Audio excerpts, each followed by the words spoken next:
salam damai dan sejahtera bagi kita semua. Perkenalkan, nama saya Yosepin Octavia Wulandari. Saya mahasiswi dari Fakultas Ilmu Pendidikan, Program Studi Pendidikan Guru Anak Usia Dini, Universitas Pancasakti Bekasi, Kampus D.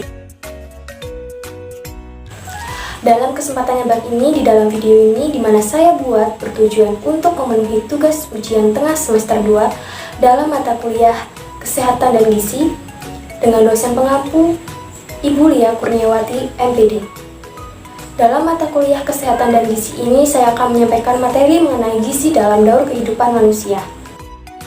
Kamu kekurangan gizi itu tak baik.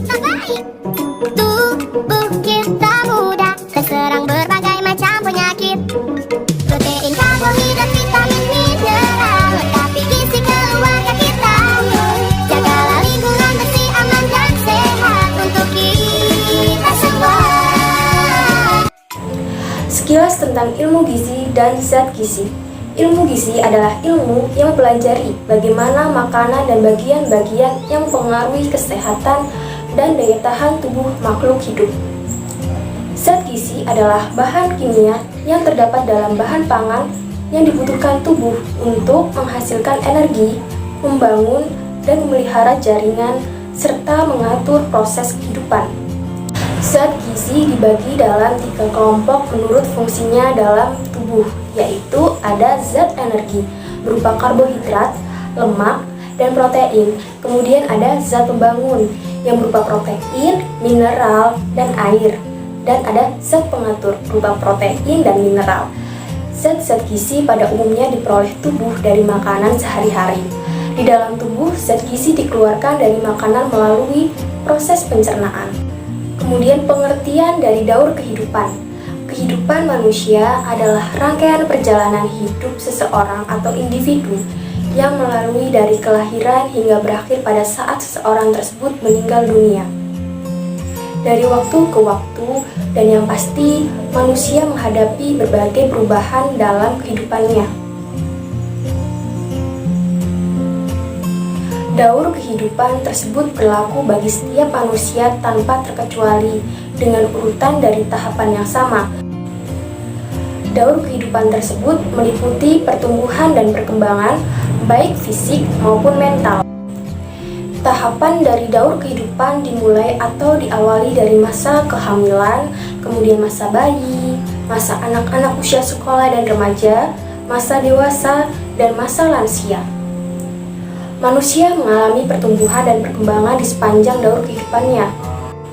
Pertumbuhan terjadi melalui perkembangan dan pembesaran sel, sedangkan perkembangan adalah proses meningkatnya fungsi sel, jaringan, serta tubuh dalam bentuk yang sangat kompleks. Tumbuh kembang dalam daur kehidupan manusia terjadi secara fisiologis dan psikologis. Pertumbuhan fisiologis anak bergantung pada ragam dan banyaknya zat gizi yang diperoleh dari makanan yang dikonsumsinya, serta proses pencernaan, absorpsi, dan metabolisme yang menyediakan tubuh dengan zat-zat yang tepat di tempat yang tepat dan pada waktu yang tepat. Di samping faktor fisik, proses tumbuh kembang juga bergantung pada faktor-faktor psikologis dan sosial budaya. Zat-zat gizi diperoleh dari makanan yang dikonsumsi, yang kemudian banyak bergantung pada aspek psikologis, sosial budaya. Jadi, kebutuhan gizi dalam daur kehidupan itu sangat diperlukan mulai dari pembuahan manusia, kemudian masa dalam kandungan, masa anak-anak, dan berlanjut hingga masa lansia. Sejak terjadi pembuahan, manusia bergantung pada zat-zat gizi untuk pertumbuhan, perkembangan, dan kelangsungan hidupnya.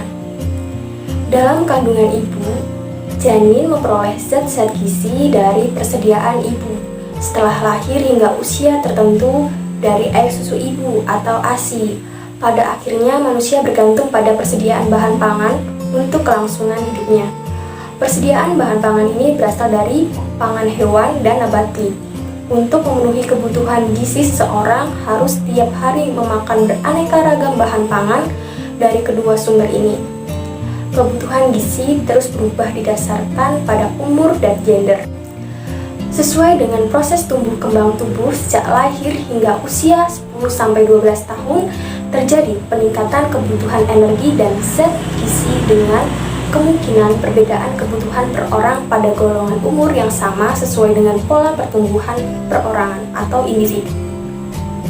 Kebutuhan gizi dalam daur kehidupan dimulai dari masa kehamilan. Masa kehamilan adalah masa penyatuan sperma laki-laki dan ovum dari perempuan.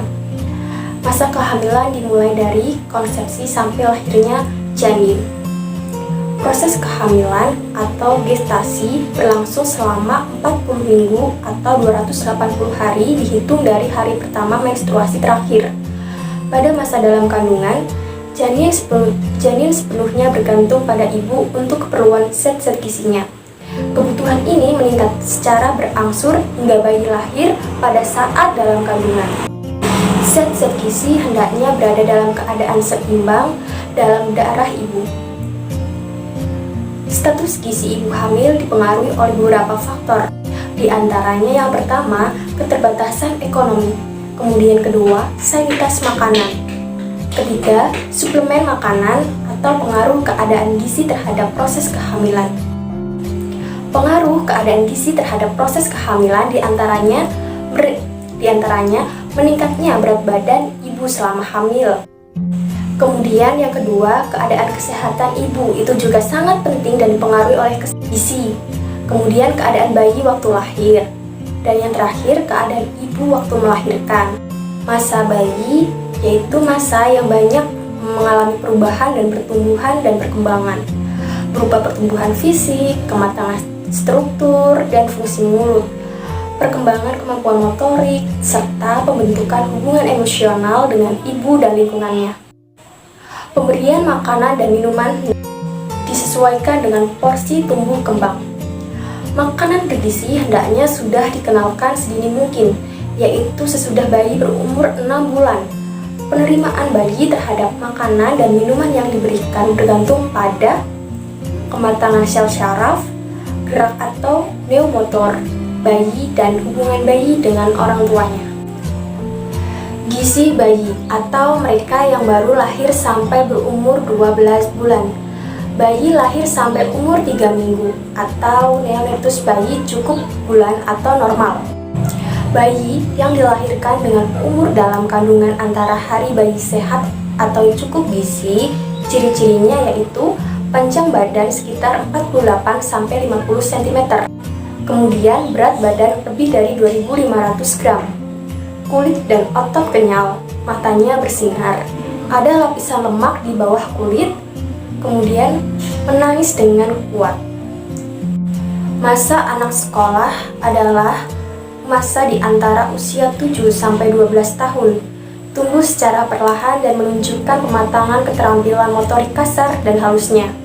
Orang tua pada masa ini hendaknya memberikan bimbingan dan contoh yang baik tentang makanan yang baik dikonsumsi guna memenuhi gizi yang dibutuhkan. Program pemberian makanan di sekolah merupakan sarana yang baik untuk penyuluhan gizi. Masa remaja yaitu usia 10-18 tahun merupakan tahap tumbuh kembang yang luar biasa secara fisiologis, psikologis, dan sosial.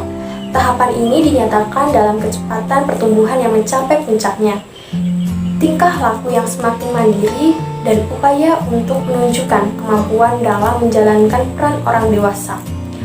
Hal-hal yang berpengaruh terhadap kebiasaan makanan remaja antara lain adalah kebiasaan makanan keluarga, pengaruh teman, nafsu makan, media, ketersediaan pangan, bentuk tubuh yang dia inginkan. Misalnya, dia ingin langsing dan cantik. Dia sangat berpengaruh terhadap kebiasaan makanan remaja. Hal ini sering menyebabkan konsumsi makanan remaja menjadi tidak seimbang. Kemudian, tahapan masa dewasa. Masa dewasa berlangsung puluhan tahun, yaitu antara 19 hingga 64 tahun. Selama usia dewasa, pertumbuhan dan perkembangan praktis tidak terjadi. Zat-zat gizi terutama diperlukan untuk pemeliharaan tubuh, yaitu menggantikan sel-sel yang rusak. Oleh sebab itu, kebutuhan gizi selama usia dewasa tidak hanya berubah, namun selama jangka waktu ini keadaan keluarga dan gaya hidup mungkin banyak mengalami perubahan, serta status perkawinan, lingkungan hidup, pekerjaan, dan tanggung jawab yang berkaitan dengan itu, serta keadaan finansial. Hal-hal ini banyak berpengaruh terhadap makanan yang dipilih dan kebiasaan makanan dalam jangka waktu yang panjang. Penelitian membuktikan bahwa apabila manusia sudah mencapai usia 20 tahun lebih, maka pertumbuhan tubuhnya sudah terhenti. Ini berarti makanan tidak lagi berfungsi untuk pertumbuhan, melainkan untuk mempertahankan gizi yang sudah didapatkan atau membuat gizi lebih baik.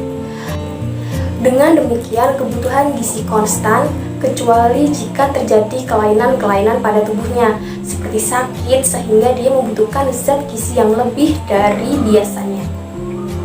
Kemudian ada masa lansia. Yang dimaksud dengan usia lanjut adalah usia 65 tahun lebih. Pada usia ini, aktivitas fisik banyak berkurang, sehingga kebutuhan energi berkurang. Namun, kerusakan sel-sel tubuh semakin banyak, sehingga kebutuhan protein, mineral, dan vitamin tidak berubah. Hal-hal yang dapat menyebabkan gangguan gizi pada usia lanjut adalah rasa kesepian serta depresi, perubahan atau kehilangan indera perasa, kerusakan alat mengunyah, kemudian kemunduran daya ingat, dan penyakit kronis yang kesemuanya dapat menyebabkan gangguan nafsu makan. Pesan dasar pedoman umum gizi seimbang atau sering dikenal dengan PUGS menurut 13 dasar yang dapat digunakan masyarakat luas sebagai pedoman praktis untuk mengatur makanan sehari-hari yang seimbang guna mempertahankan dan mencapai status gizi dan kesehatan yang optimal. 13 pesan dasarnya adalah: yang pertama, makanlah aneka ragam makanan. Kedua, makanlah makanan untuk memenuhi kecukupan energi. Yang ketiga, makanlah makanan sumber karbohidrat setengah dari kebutuhan sehari-hari. Yang keempat, batasilah konsumsi lemak dan minyak sampai 1/4 dari kebutuhan energi sehari. Kelima, gunakanlah garam beriodium. Yang keenam, makanlah makanan yang mengandung sumber zat besi. Kemudian ketujuh, berikan ASI saja kepada bayi sampai umur 6 bulan. Kedelapan, biasakan makan pagi. Kesembilan, minumlah air bersih yang aman dan cukup jumlahnya. Kesepuluh, lakukan kegiatan fisik dan olahraga secara teratur. 11, hindari minum-minuman beralkohol. 12, makanlah makanan yang aman bagi kesehatan. 13, yang terakhir, baca label makanan yang dikemas. Baik, sekian penyampaian materi mengenai gizi dalam daur kehidupan manusia yang saya sampaikan. Apabila masih banyak kurang lebihnya saya mohon maaf. Sekian dan terima kasih, semoga bermanfaat.